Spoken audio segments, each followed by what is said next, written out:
فرقان الحمید بسم اللہ الرحمن الرحیم من عمل صالحا من ذکر او انثى وهو مؤمن فلنحيينه حیاتا طیبہ صدق اللہ مولانا العظیم وصدق رسولہ النبی الکریم الرؤوف الرحیم اللہم نور قلوبنا بالقرآن وزین اخلاقنا بالقرآن وادخلنا الجنة بالقرآن ونجنا من النار بالقرآن قال اللہ تعالی وتبارک فی شان حبیبہ مخبرا وآمرا ان اللہ وملائکتہ یصلون علی النبی یا ایھا الذین آمنوا صلوا علیہ وسلموا تسلیما الصلاۃ والسلام علیک یا رسول اللہ وعلی آلک واصحابک یا محبوب رب العالمین الصلاۃ والسلام علیک یا رسول اللہ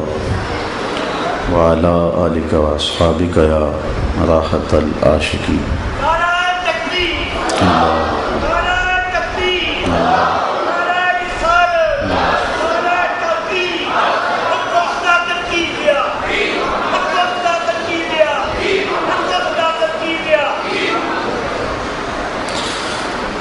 حمد و صلاۃ کے بعد صدر مجلس اعظم قبلہ پیر صاحب مقتدی علماء کرام حضرات سامعین السلام علیکم ورحمۃ اللہ وبرکاتہ۔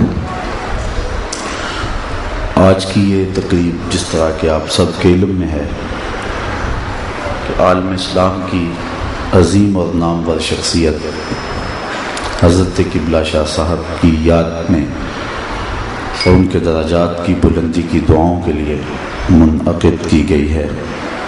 اللہ تعالیٰ ان کی قبر کو رحمتوں سے مزید مالا مال فرمائے۔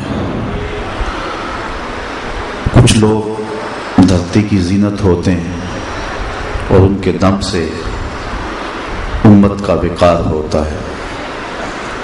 قبلہ شاہ صاحب بھی وہ نامور شخص تھے کہ جن کے دم سے بزم عالم میں چراغاں تھا اور جن کا وجود اہل سنت کے لیے ہی نہیں بلکہ عالم اسلام کے لیے بابرکت وجود تھا۔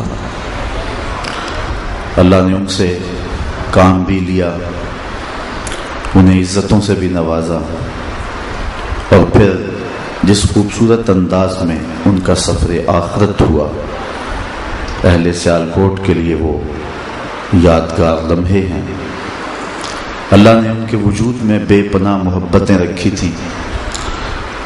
جو شخص بھی ان سے تعلق اور محبت کا ربط و رشتہ رکھتا ہے وہ یہی سمجھتا ہے کہ میرے ساتھ بے پناہ محبت کیا کرتے تھے۔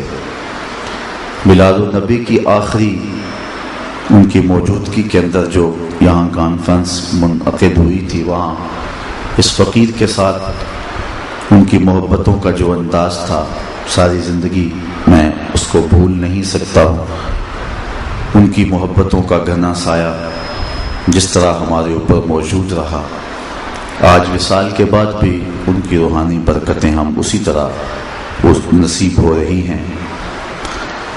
ہمارا تو یہ عقیدہ ہے کہ جو اعمال صالحہ کے زیور کے ساتھ اپنی زندگی کو آراستہ کیے رکھتا ہے وہ مرنے کے بعد بھی نہیں مرتا ہے، اسے ابدی اور سرمدی زندگی عطا فرما دی جاتی ہے۔ میں نے قرآن مجید سے جو کلمات تلاوت کیے ہیں اس پہ اسی مضمون کو بیان کیا ہے کہ جو کوئی نیک عمل کرے، چاہے مرد ہو چاہے عورت، شرط ہے کہ مومن ہو، تو ہم اس کو حیات طیبہ بخش دیتے ہیں۔ علامہ اقبال کی والدہ ماجدہ جب انتقال کرتی ہیں تو انہوں نے ان کی جدائی میں ایک طویل مرثیہ لکھا جو والدہ مرحومہ کی یاد میں اس عنوان سے آج بھی کلیات اقبال کے اندر موجود ہے۔ اس میں انہوں نے نظریہ ارتقاء پیش کیا ہے۔ ایک تو ڈارون کا نظریہ ارتقاء ہے جس کو مغرب نے ہاتھوں ہاتھ لیا اور اس نے انسان کو بندروں کی مہذب صورت بتایا ہے، لیکن اقبال کا نظریہ ارتقاء یہ ہے کہ کوئی شے جب اپنے مرتبہ کمال کو پہنچتی ہے تو اس کی فطرت کے اندر جو ارتقائی جذبے ہیں تو اس کے تحت پھر دوبارہ وہ تہہ خاک آتی ہے۔ اس کی مثال وہ ایک بیج سے دیتے ہیں کہ جب اس کو زمین میں بوتے ہیں تو وہ بہتر صورت کونپل کی شکل میں ظاہر ہوتا ہے، لیکن اس پہ بھی مطمئن نہیں ہوتا تو پھر تنا بنتا ہے، تنے سے شاخیں، شاخوں سے پتے، پتوں سے کلیاں، کلیوں سے پھول اور پھولوں سے پھل، اور اس عالم رنگ و بو میں اس سے بہتر اور مہذب صورت اس کے لیے جب باقی نہیں رہتی تو وہ پھل پک کر کے پھر دوبارہ بیج بن جاتا ہے۔ پہلے ایک تھا، اب کئی بیج بن گئے، اور دوبارہ جب وہ تحقیق آتا ہے تو ایک باغ کی صورت کے اندر نمودار ہوتا ہے۔ اقبال کہتا ہے فطرت ہستی شہید آرزو رہتی نہ ہو، خوب تر پیکر کی اس کو جستجو رہتی نہ ہو، موت کو سمجھا ہے غافل اختتام زندگی، یہ ہے شام زندگی صبح دوام زندگی۔ حضرت ربی بن حراش ایک بزرگ ہوئے ہیں، امام بخاری نے بھی ان سے روایات لی ہیں، تابعی ہیں۔ امام سہیلی نے روض الانف کے اندر اور قاضی ایاز مالکی اندلسی نے شفا کے اندر لکھا، امام ابو نعیم نے حلیہ کے اندر لکھا، اور اسی بات کو امام سیوطی نے بھی خصائص الکبریٰ کے اندر لکھا کہ ساری زندگی نہیں مسکرائے، فرماتے تھے کیا خبر میرا انجام کیا ہوگا۔ امام بخاری نے کتاب الایمان کے اندر اس روایت کو لکھا ہے۔ ایک تابعی کہتے ہیں میں 30 صحابہ سے ملا ہوں، اور ہر صحابی سے میں نے یہ چیز دیکھی ہے کہ وہ ایمان کے بارے میں سخت فکر مند تھا۔ انما الاعمال بالخواتیم، اعمال کا دار و مدار حسن خاتمہ پہ ہے۔ جب تک اچھا خاتمہ نہیں ہو جاتا اتنی دیر تک ڈر اور دھڑکا لگا رہنا یہ ایک مومن کی زندگی کا زیور اور حسن ہے۔ رنگا رنگ سہیلیاں پرن کڑے، پر پریا اوستا جانیے جسلا توڑ چڑھے۔ کتنے لوگ ہیں کہ جن کی زندگی بڑی خوبصورت تھی لیکن آخر ٹھیک نہ ہوا۔ ہمارے سامنے بلعم بن باورہ کی مثال موجود ہے، مستجاب الدعوات تھا، لیکن پھر آخر میں اس کا حال کیا ہوا؟ ماسلہ کماسل الکلب، اس کی مثال کتے کی مثال قرآن نے کہا۔ اس لیے میاں صاحب بولے پڑھنے اتے مان کرینا تے نہ آکھی میں پڑھیا، او جبار کا ہار صداوے متا روڑ دیوے دودھ کڑیا۔ جب تک انجام بخیر نہیں ہوتا اتنی دیر تک ایک مومن کو ڈر اور دھڑکا لگا رہتا ہے۔ کسی نے حضرت بایزید بستامی سے پوچھا تھا، ایک بڑھیا نے سوال کیا تھا کہ میرے گدھے کی دم اچھی ہے یا آپ کی داڑھی اچھی ہے؟ تو حضرت بایزید بستامی رو پڑے تھے، یہ کوئی مسئلہ مجھے پوچھے پھر جائے کہاں، لیکن حضرت بایزید رو پڑے، کہا بڑھیا تیرے سوال کا جواب فی الحال میرے پاس نہیں ہے۔ جب وقت آخر آیا تو حضرت بایزید کا انتقال ہوا، بڑھیا کو خواب میں ملے، اس نے کہا میرا سوال اسی جگہ پہ کھڑا ہے۔ حضرت بایزید نے کہا کہ اللہ کا شکر ہے میرا خاتمہ ایمان پہ ہو گیا، اب تیرے گدھے کی دم کو میری داڑھی سے کیا نسبت ہو سکتی ہے؟ تو بڑھیا پوچھتی ہے بتائیے آپ کے رب نے آپ کے ساتھ سلوک کیا کیا؟ تو حضرت بایزید کا وصال 72 سال کی عمر میں ہوا تھا، تو فرمانے لگے کہ میرے رب نے مجھے پوچھا اے بوڑھے بتا میرے پاس کیا لے کر آیا ہے؟ تو میں نے جواباً عرض کیا مالک بادشاہوں کی چوکھٹ پہ فقیر آئے تو بادشاہ یہ تو نہیں پوچھا کرتے کیا لے کر آئے ہو، بادشاہ تو فقیروں کو یہی پوچھتے ہیں کیا لینے آئے ہو۔ میں لے کر کچھ نہیں آیا، تیری رحمت لینے آیا ہوں، اللہ نے بغیر حساب کے میری مغفرت فرما دی۔ تو حضرت ربی بن حراش مسکرائے نہیں، کہتے کیا خبر میرا انجام کیا ہوگا؟ وقت گزرتا گیا، آخر موت کا پیغام پہنچا۔ جب حضرت ربی کا انتقال ہوا تو بھائی ربی غسال کو بلا لائے، کہا میرے بھائی کو غسل دے دو۔ جب وہ غسل دینے کے لیے داخل ہوا تو فوراً پلٹ آیا، کہا اتنی جلدی آگے ہو؟ کہا تیرا بھائی بڑا عجیب ہے۔ کہا ہوا کیا؟ کہا نحنو نغتسلہ وہو یتبسم، ہم اسے غسل دیتے ہیں وہ آگے سے مسکراتا ہے۔ عرش فرش تے بانگا ملیاں تے مکے پہ گیا شور، بلے شاہ اسی مرنا نہیں تے گور پیا کوئی اور، فَلَنُحْيِيَنَّهُ حَيَاتًا طَيِّبَةً، ستھری اور پاکیزہ زندگی بخش دی جاتی ہے۔ یہاں مجھے شیخ یاد سادی یاد آئے، شیخ کہتے ہیں کہ اس دنیا پہ جب تو آیا تھا تو تو روتا تھا اور یہ ہنستے تھے، جب بچہ پیدا ہوتا ہے تو جب تک وہ روتا نہیں ہے تو سارے پریشان ہوتے ہیں، پتہ نہیں زندہ پیدا ہوا ہے یا گوشت کا لوتھڑا ہے، جب بچہ روتا ہے تو سارے خوش ہو جاتے ہیں۔ اور حضور سے پوچھا گیا، طبرانی نے اپنی موجم میں اس روایت کو لکھا کہ جب بچہ پیدا ہوتا ہے تو روتا کیوں ہے؟ تو حضور نے فرمایا اس کے ساتھ ایک ہمزاد جنم لیتا ہے جو اس کی پسلیوں کو چھیڑتا ہے، جس کی وجہ سے وہ استحلال کرتا ہے، وہ روتا ہے۔ صحابہ نے حضور سے عرض کی حضور جب آپ پیدا ہوئے تھے تو آپ کے ساتھ بھی ہمزاد پیدا ہوا تھا؟ حضور نے فرمایا بالکل۔ عرض کی کہ پھر اس نے آپ کو چھیڑا تھا؟